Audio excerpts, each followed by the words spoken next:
ভাঙতি না থাকায় পরিবহন মন্ত্রীকে বাস থেকে নামিয়ে দিলেন কন্ডাক্টর। ভারতের কর্ণাটকের পরিবহন মন্ত্রী বাইরাথী সুরেশ সাধারণ যাত্রীর ছদ্মবেশে গণপরিবহন পরিদর্শনে গিয়ে নিজেই পড়লেন সেই ভোগান্তির মুখে, যার অভিযোগ প্রতিদিন করেন হাজারো যাত্রী। শনিবার রাতে মুখে মাস্ক পরে বেঙ্গালুরুর একটি বিএমটিসি বাসে ওঠেন তিনি। দুটি টিকিট কাটতে 100 রুপির নোট দিলে কন্ডাক্টর তার কাছে খুচরা চান। মন্ত্রী জানান তার কাছে ভাঙতি নেই। জবাবে কন্ডাক্টর নিজের টাকার ব্যাগ দেখিয়ে বলেন তার কাছে পর্যাপ্ত ভাঙতি নেই এবং ভাঙতি দিতে না পারলে বাস থেকে নেমে যেতে হবে। পরিচয় গোপন রাখতেই কোনো প্রতিবাদ না করে নীরবে বাস থেকে নেমে যান তিনি। এরপর আরেকটি বাসে ওঠার চেষ্টা করলেও সেটিও সম্ভব হয়নি।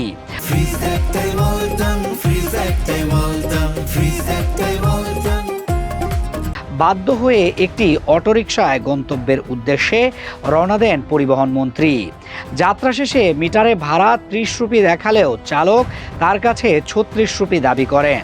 কারণ জানতে চাইলে চালক জানান মিটারটি পুনরায় ক্যালিব্রেট করা হবে। শেষ পর্যন্ত কোনো বিতর্কে না গিয়ে তিনি 40 রুপি পরিশোধ করে সেখান থেকেও নেমে যান।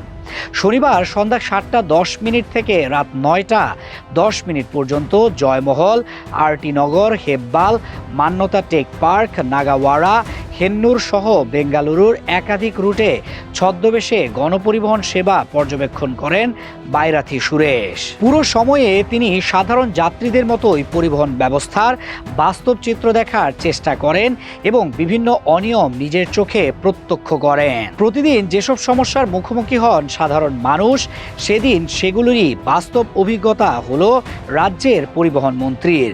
ভাঙতি সংকট, যাত্রী সেবার দুর্বলতা এবং অতিরিক্ত ভাড়া আদায়ের মতো অভিযোগ যে কেবল কাগজে কলমে নয়, বাস্তবেও বিদ্যমান, তার নিজের অভিজ্ঞতার মাধ্যমেই বুঝে গেলেন তিনি। ঘটনাটি ইতোমধ্যেই ভারতে ব্যাপক আলোচনার জন্ম দিয়েছে।